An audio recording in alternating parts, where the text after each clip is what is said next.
Hey, what's up, everybody? This is Chris from Digital Room. Welcome back to Live at Lunch. Live at Lunch, we're currently reading the book Tools of Titans, and we're covering a chapter with, drum roll please, Kevin Rose. Kevin Rose.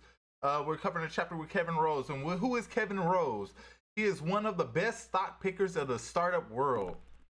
So he's definitely seems like he's from the like Silicon Valley area, and one of Tim Ferriss's good friends, right? He's the CEO of I'm not sure how to say this, Housekeeping, the world's leading wristwatch marketplace, which I'm gonna go check that out. And yeah, you can find him on Twitter and Instagram. So Kevin Rose. All right. While we wait for people to fall up in here for the Live at Lunch, while we wait, we're gonna go over some housekeeping. So with digitalrem.com, we completed, or we're proofreading now.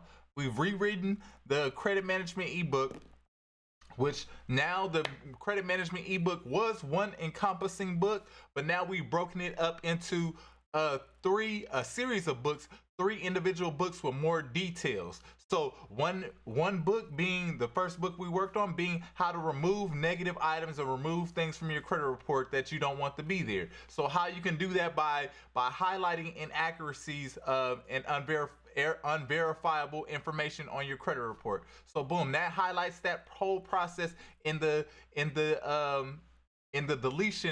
deletion method, if you want to call it deletion method. We haven't picked a catchy name for the book series yet. We're going to come up with a catchy name, let it come to us, or the community can reach out to us. What do you think the catchy name should be? If you know a catchy name that we should make the credit management ebook, what it should be, go ahead and drop it in the comments below. But with that being said, we're going to have a deletion version. We're going to have a growth version, so how to grow your credit report, and then we're going to have a funding version with how to leverage your credit to get, credit cards and things like that, so you can obtain funds for yourself. But definitely understanding how to delete items shows you how to manage your funds. So all of this together is credit management. So when you do get to the funding process,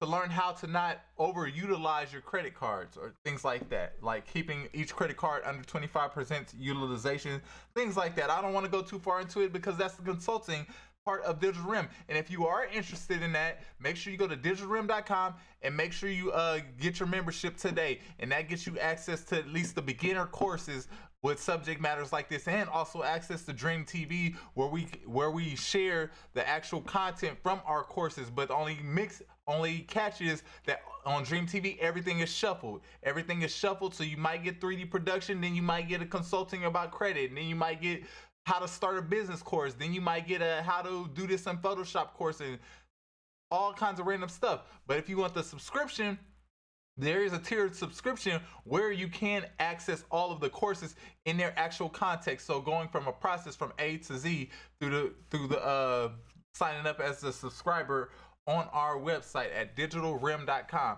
You can also get to digitalrem.com if you're on IGTV.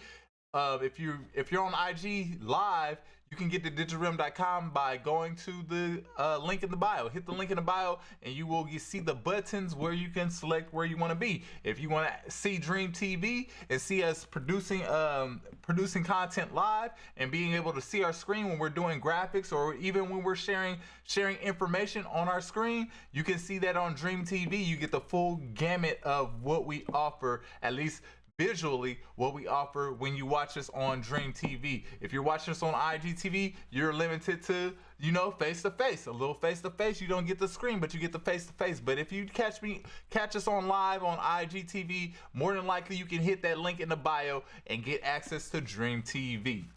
Boom. All right, let's get it rocking. I think that gave people enough time to fall up in here. That was about 5 minutes, right? All right. I'm gonna just share this random tidbit because this is something that I've started to get into, like tea, like actually drinking hot tea, right? And it's just a random, a random bit about Kevin Rose. 2 of his favorite easy to find teas are both Red Blossom Tea Company, Tung Ting Dark Roast, Oolong, and And for something milder, silver needle white tea. Again, these are Asian type teas. That they are that manufacture these. So tea is definitely has been one of my go-tos recently. But that's just a random tidbit just to get us started, right? So the one thing that I did highlight, this chapter or the section is considered contending with online trolls. I was amped up over some persistent anonymous commentator in 2009, and Kevin asked me two simple questions that I've often thought about since. So Tim Ferriss was amped up about something online, and Kevin gave him some insight on how he should feel about this. And he's like, Kevin Rose said, do people you respect or care about leave hateful comments on the internet? And the answer was no. Do you really want to engage with people who have the infinite time on their hands? And the answer was no. So again, it's kind of like if you get to the place where you're creating content and you get to the place where you're getting online trolls and people like, really talking negatively on the internet, just ask yourself those two questions. Do you respect or care about the people who are leaving these comments? More than likely you don't. Do you really want to engage with people who have a lot of time on their hands and don't have their own things going on in their life? More than likely you don't. That's just taken from what you have going on in your life. So really not putting your focus or your energy into somebody that you don't even care about. So again, that's just really going into trolls of online. To anybody who may need to hear that at the end of the day. So one of the things that Kevin Rose is well known for is being one of the best stock pickers in the startup world. So we're going to go into some of his strategies or lack thereof strategies, because he goes more off of gut investing. So one of the questions the questions he asks himself when considering buying a stock: do you understand it? Do you think there'll be a dominant or growing do you think they'll be dominant or growing 3 years from now? So the company, will it be dominant or growing 3 years from now? Do you think this technology will be more or less a part of our lives in 3 years? So essentially, he's just asking these fundamental questions that you can, any stock that you're even thinking about, that you can ask yourself, like, is this a stock that I see a future that's going to have a future eventually? Or is this something that's just a fad?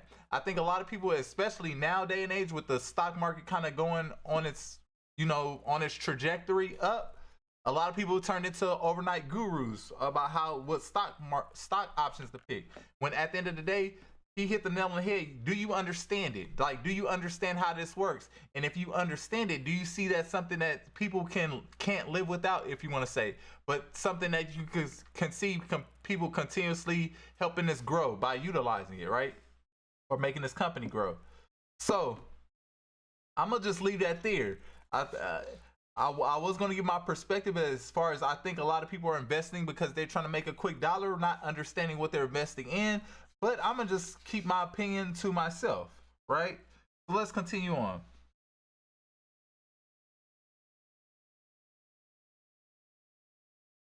Tim Ferriss says, you've invested in a lot of great startups. How do you pick your companies? And I responded, I trust my gut. So he's just more off of instinct. Like, he just goes off of gut. I'm sure he does some type of technical analysis and things like that. But again, just going off your gut instinct. And I think I have the same exact thing. Like one of the stocks that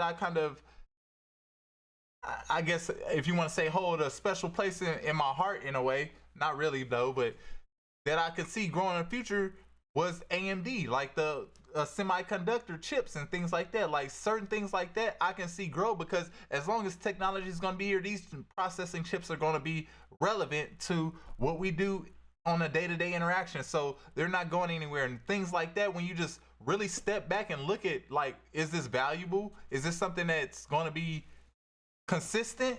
Then invest in that and don't worry about the ups and downs. Just invest in that and it's going to continue to grow, right?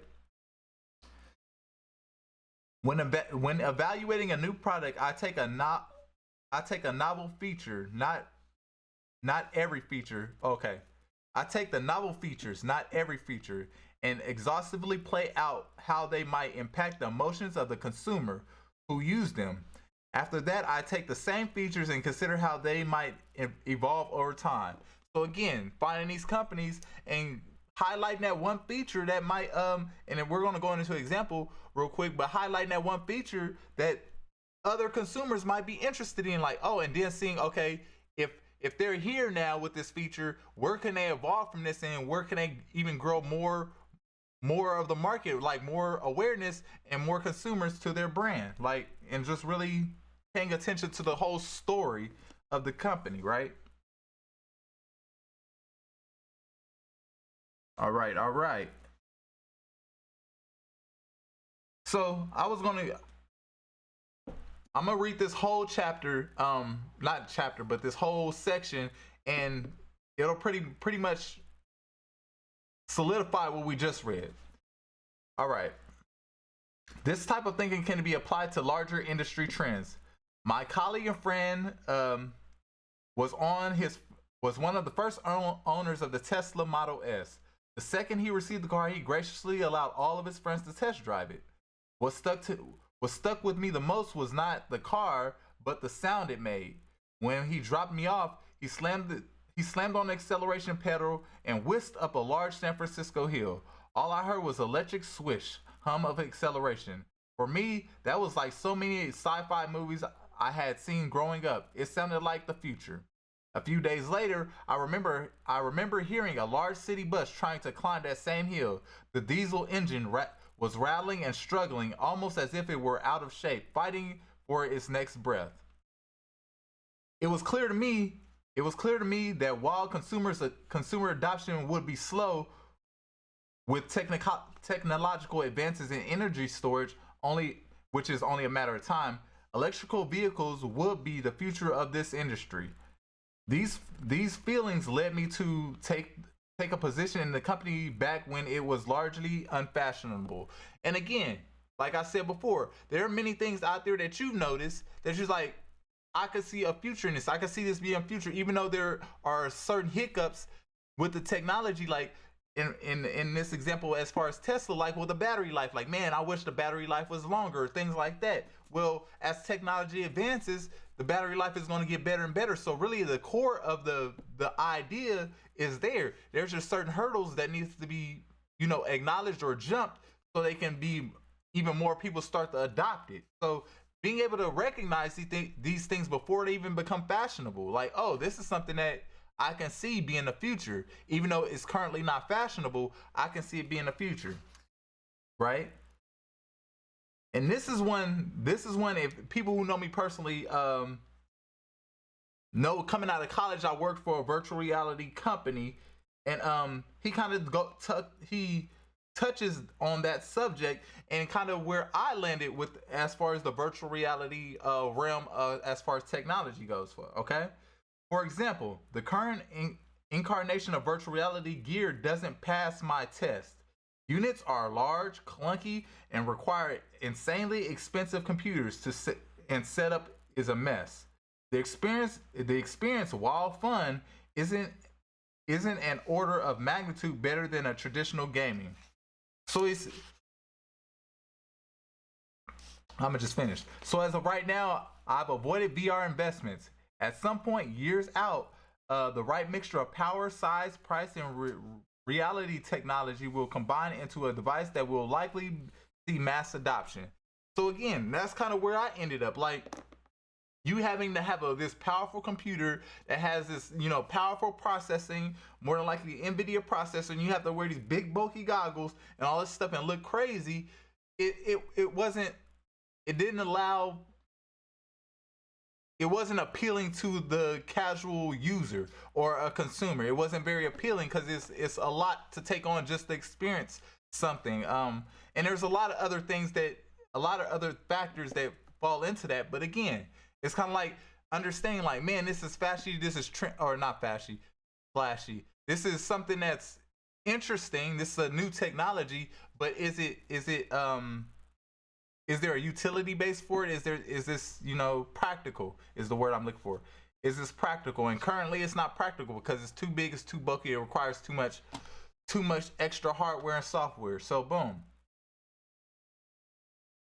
But Kevin did call the explosion of augmented reality months before Pokemon Go exploded, emphasizing that AR and VR are not the same thing. He was bullish on AR and very bearish on VR. And I'm kind of the same way. Like, if you know about augmented reality utilizes your camera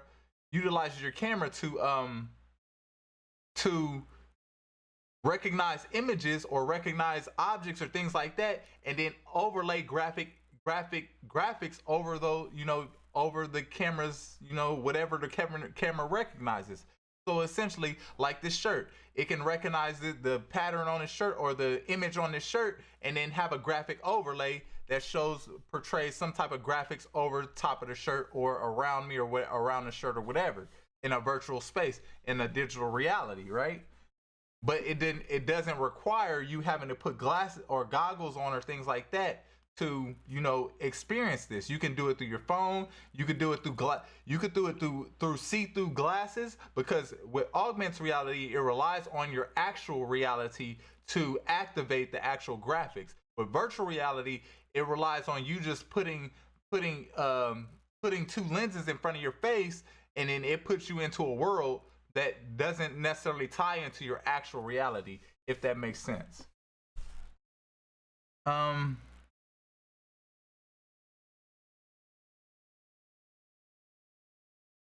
So just to wrap this up, but I believe this is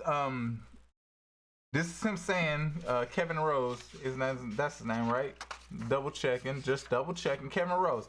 This is him saying, but I do believe we can think of gut intuition as a tool that can be called upon when evaluating ideas with very little data, such as startups that have yet to launch. So again, if you're looking at investing in startups or IPOs or things like that, first, going back to what he said, like, first, do you understand it? First, understand the technology, understand what you're even considering investing in. Do you think it'll be dominant or growing 3 years from now? And do you think the technology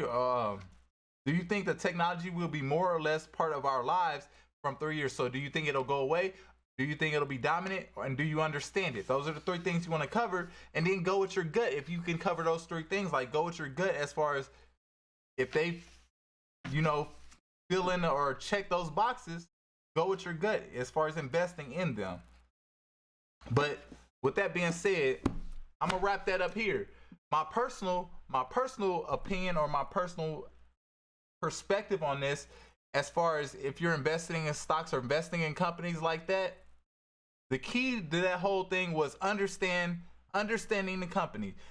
Do not, and I'm not a financial consultant or guru or anything like that, but do not be enticed by the numbers. These people getting online, be like, look how much I made over 300%, and then you jumping in thinking you're gonna make the same thing because they made that. Don't do that. Don't follow the crowd. Don't get tied up with what they're doing, because at the end of the day, you'll probably more than likely end up losing what you invested. But invest in things that you know about, invest in things that you can see that'll grow over time, and just let it ride. Just invest it, leave your money in there, let it ride, and watch you start to bear fruit eventually, right? So don't go, at least at the end of the day, don't go chasing waterfalls. I don't want to try to be corny or nothing, but like that, but don't go chasing waterfalls. Don't go trying to make a quick buck by following somebody else's, results.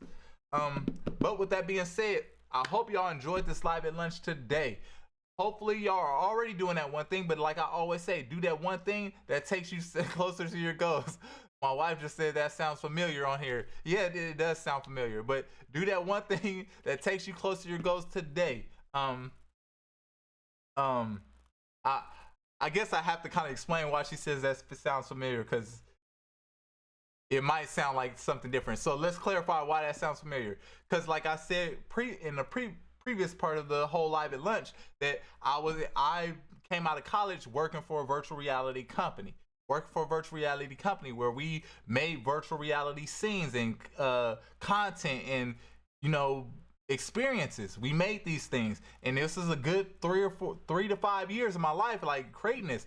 But then again, I bring home my work, show it to my wife, like, hey, check this out, and I'm all about it. Like, this is the coolest thing ever. Like, I could see this, being utilized in this way, that way, this way, that way, which I still can see it being utilized in multiple ways, because that didn't change.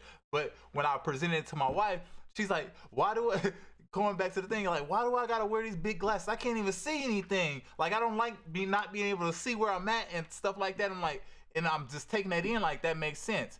Why do I need, why do you have to be tied to this big computer? Or why do I have to, and it was just a lot of like, and it started to click with me, like, yeah, this isn't very efficient. Even though I'm working in technology, it's not an efficient way to view things. So with that being said, I have to give a little preface on why, she chimed in and was like, that sounds familiar, because that's exactly what happened to me. And that's kind of where, when my virtual reality journey veered more towards augmented reality, but also keeping in mind the good things about virtual reality, and how to adapt those good things from virtual reality into augmented reality. So really just boiling down like that. So if you are familiar with me, I am a big proponent of augmented reality currently on a professional level, but we're not talking about that here. We're talking about live at lunch. We're talking about getting your credit right. We're talking about getting your business started and all of that stuff. So then later on down the line, when you're creating content and things like that, you can tap in on that front. But with that being said, I hope y'all all do that one thing that takes you closer to your goals today. Do that one thing, only one, that takes you closer to your goals today. Even if it's going to digitalrem.com and getting your membership for free. Go to digitalrem.com, get your membership for free. That's one thing today. All right, y'all. Later. Peace.